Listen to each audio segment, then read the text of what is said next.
Yes, but even such scary and wild animals can be close friends with humans. Today, you'll learn how to overthrow the queen bee with a scent, what made a coyote make a deal with a badger, and how to make friends with absolutely any animal. Too easy. Easy. Let's go! What could be cuter than kittens? Only lion cubs. Well, look at this guy. He's got a lot of character. Unlike his brothers or sisters, he's very unhappy. You know what the problem is? A human. Here's a simple fact. Most wild animals don't want to befriend humans. Don't feel bad. As the saying goes, it's not us, it's them. Being friends with humans is contrary to animals' nature. Outside of animated movies, it rarely happens. But then why are these two lion cubs sitting so calmly in the man's arms? And what about all those stories of amazing animal-human friendship? Lots of examples. Versus one angry lion cub. In fact, there's a reason for his behavior. Dean Schneider understands wild predators so well that he's even managed to become a part of the pride. Literally, he raised several lions, which then became a family in the sanctuary, and took the human in. Although he's not exactly a human, Dean claims that the lions don't consider him a different species because the man speaks their language. Rolls around with everyone else and does other lion stuff. That's because Dean has been with them for a very, very long time. You see where I'm going with this? Any animal can become your friend if you have been in its life since childhood. Now back to the angry lion cub. Things are starting to clear up, aren't they? Unlike the couple the humans had been taking care of since birth, this fellow had only been around lions for 2 months. No wonder he's not thrilled with Homo sapiens. It'll be very difficult to change his mind. It'll take a lot of time, effort, patience, and will not necessarily end successfully. So it turns out that animals don't see people as their friends, even if they're on good terms with them. Our best chance is to become a member of the pack? Sounds reasonable, but what about those stories when people have rescued mature animals, and then they're meeting them very emotionally? Here, look at the lion named Jupiter hugging the woman who saved him from death. This is what he used to look like. The difference is remarkable. The video went viral in 2011, but everyone seemed to forget that Jupiter was not found starving in the savannah, but was rescued from a circus. At the time of his rescue, he was quite young. In addition, he'd been in contact with humans all his life, since childhood. So it doesn't count. And what about the pelican named Big Bird? People found him on the shore after a big storm, nursed him back to health, taught him to fly, and even went fishing together. He too was a baby when he got separated from the flock, so he took the rescuers for his kin. Their beaks are kind of small, of course, but you can't choose your family. Okay, I've got it all figured out with baby animals. You find one, raise it up, and you have yourself a furry or feathered friend. But what about the adults? There must be a way to find an understanding with them. Well, not a lion. Seriously, don't try that. But there's a way to do this, and it works without fail on any critter, regardless of its species, sex, or age. An absolutely ingenious and yet simple method. When I learned about it, I was shocked. Just give them food. Seriously. For example, someone managed to make friends with a wild boar. Actually, boars are hardly friendly animals, but all it takes is to feed them a few times with some bread or potatoes, and the animals will quickly realize that some people are actually nice. However, after that, they might well start pestering everyone. I mean, literally everyone, making no distinction between those who fed them and completely random people. It's unnerving and even frightening when you don't expect it, and I understand people who think there's something wrong with this animal.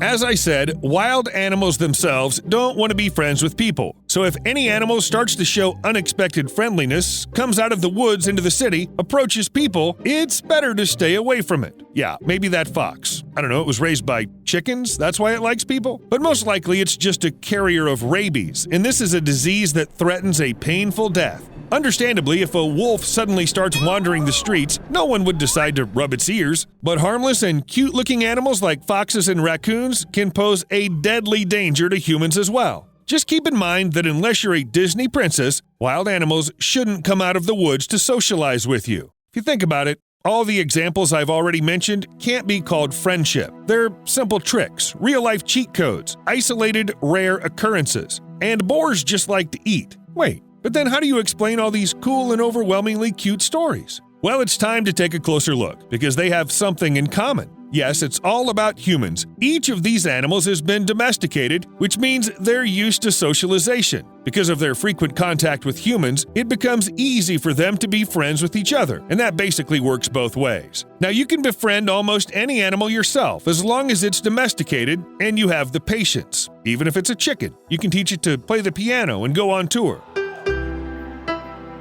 No way. Or establish contact with a pig to sell its painting afterwards. Just don't forget to share the profits with it. Otherwise, who knows? Maybe your pet will choose a new friend from among the wild animals. It also happens, for example, if the animals are roughly the same size and not on each other's menus, like cats and foxes, for example. Another possibility is the friendship between social animals, that is, those that live in groups. They can overcome the instinctive fear of individuals of another species if the pros of cooperative activity outweigh the danger of the unknown. In other words, if it's fun enough to play, it doesn't really matter who your partner is. For example, at the San Diego Zoo, a timber wolf and two goats living in neighboring enclosures would race each other along the fence and then rest together. So the trust of some animals can be gained through food. Others have long been domesticated and accustomed to humans. But what about creatures that are so tiny that their brains weigh only 1 milligram? It has so few neurons that the creature can hardly establish the same logic chains like human equals good. It acts on pure instincts all its life. Is there any hope of friendship with someone like bee?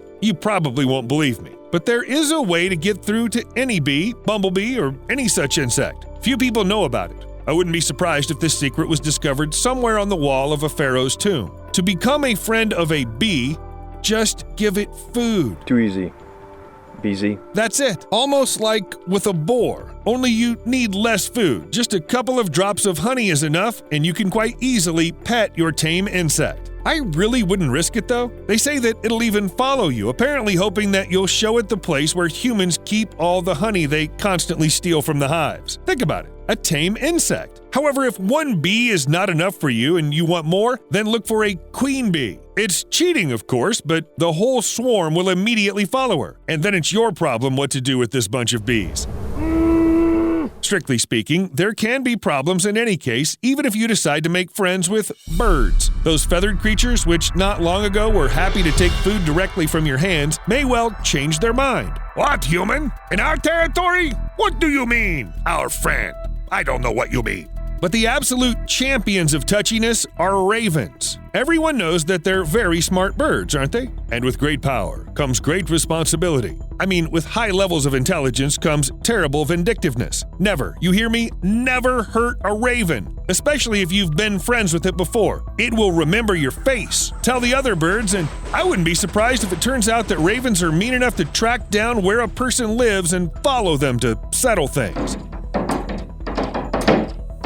Looking at ravens, you begin to think that friendship with some species is a downright bad idea. But believe me, the constant cawing and trying to peck you in the head is nothing. It's nothing compared to what a cassowary can do. Who would even want to be friends with a bird that's been dubbed the most dangerous bird on Earth? Still, I found one example. A Florida man owned several cassowaries, and one day he fell down next to one of the birds. Guess what happened next? Yup, an immediate attack. They had this nasty toe that they can kick with. The man died in the hospital. But if becoming friends with animals is such a difficult, thankless, and downright dangerous venture, why do people waste their time on it? There are cats, dogs, cows, rabbits, someone who's easy to get along with without threatening your health. So what's the point of taking the risk? Well, usually people are just looking for the benefits, just like our ancestors who once domesticated wild animals to use them for their own purposes. So in Thailand and Malaysia, people have found ways to get monkeys to help pick coconuts. It's believed that one animal, after about 6 months of training, can collect 700 to 1,000 coconuts a day. I don't know how fast humans do the same work, but they definitely fall from the palm trees easier.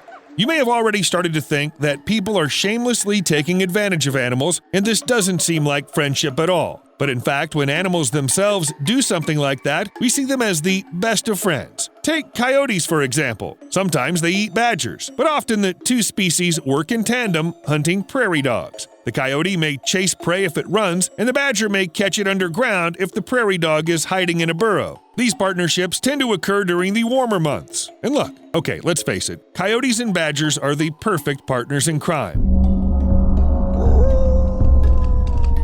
Anyway, if you don't want to feed the animals and raise them since they're small, learn how to dig burrows. Then you'll get yourself your own coyote. See you later.